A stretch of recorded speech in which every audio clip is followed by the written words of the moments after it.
खूप छान दिसताय तुम्ही. म्हणजे व्हाईट कलर खूप उठून दिसतोय तुमच्यावर. थँक्यू. ते तुमची संस्थेतली मीटिंग कशी झाली? म्हणजे शाळेच्या नवीन इमारतीबद्दल चर्चा झाली का? नाही म्हणजे मुख्याध्यापक सरांनी विषयच नाही काढला. तुम्ही असतात तर कदाचित बोलणं झालं असतं.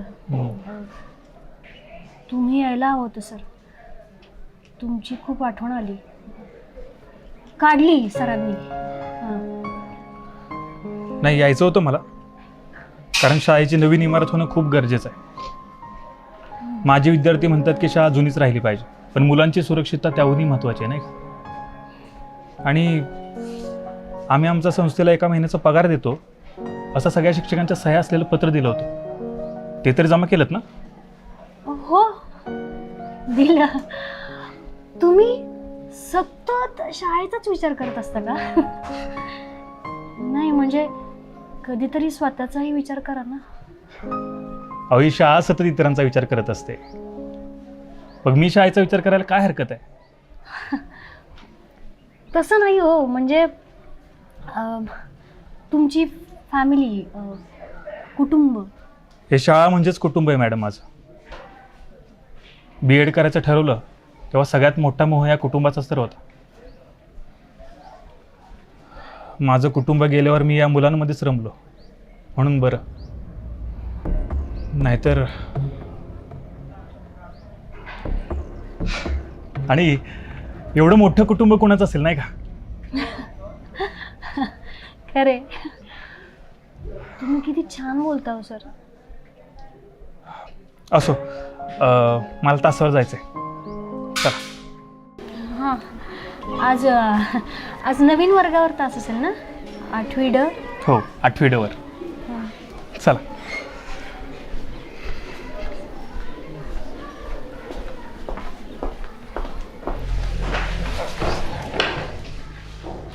बसा. आज आपल्या शाळेचा पहिला दिवस आहे. तुम्हा सगळ्यांचं मनापासून स्वागत आहे. माझं नाव महेश कांबळे. मी तुम्हाला मराठी विषय शिकवणार आहे. ठीक आहे? तुझं नाव काय रे? तूच नाव सांगा. अभिजित पवार. अभिजित पवार. किती पडले 7वीला? 78%. अरे वा, चांगलेत की. इथं पण त्याच्या पुढे पडले पाहिजेत काय? पवार, एक काम कर, 8वी मधनं खडून रजिस्टर घेऊन ये. सर मी जाऊ का? तुला सांगितलं का रे? हा, तुझं नाव आहे का रे पवार? मधुकर सदाशिव पवार. बस खाली. तुझा रे. तर आज आपण सगळे ओळख करून घेणार आहे. प्रत्येकानं आपलं नाव, गावाचं नाव आणि 7वीला किती टक्के मार्क पडले हे सांगायचं. कळालंय का? कळालंय का? चल. मधुकर सदाशिव पवार, करा सुरुवात. विसरला काय? किती टक्के पडले? 36. तरी 1% जास्तच पडला की. चला पुढे सांगा. गुड. पेज नंबर 3 काढा पटकन.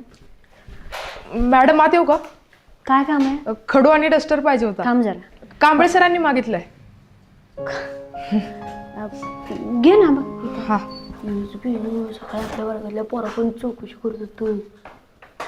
मला बी वाटलंच तुझं काहीतरी चाललंय, पण कुठलं तुकडीत आहे? 8वी ड. काल काय वाचून जरा सांगितलं होतं. गुड. 8वी ड.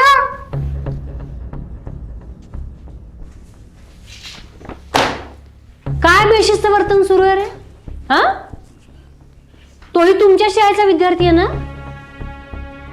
नवीन विद्यार्थ्यांचं स्वागत तुम्ही असं करता का? करता का? तू काय विचार करेल आपल्या शाळेबद्दल? नाही मॅडम, आम्ही कशाला काय विचार करू तुमच्या शाळेबद्दल. फक्त आता आम्हाला कळलं आमची शाळा किती बरी होती ते. बघितलं? 8वीचा वर्ग 8वी अ मधली मुलं यांचं वर्तन असंच आहे. हेच दिसतं ना या सर्वांवरून. पेज नंबर 3 काढा पटकन. 8वी काय सांगितलं वाचायला? तू सांग. The song of song. The song of songs. बर, पुढे.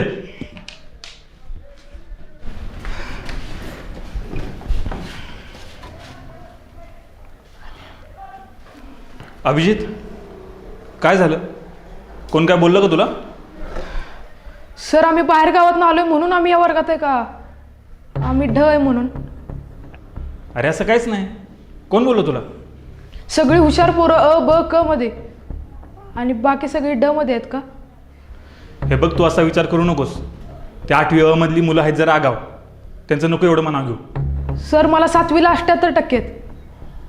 म्हणजे बाकीच्या तुकड्यांमधल्या पोरांना माझ्यापेक्षा जास्तच असतील ना?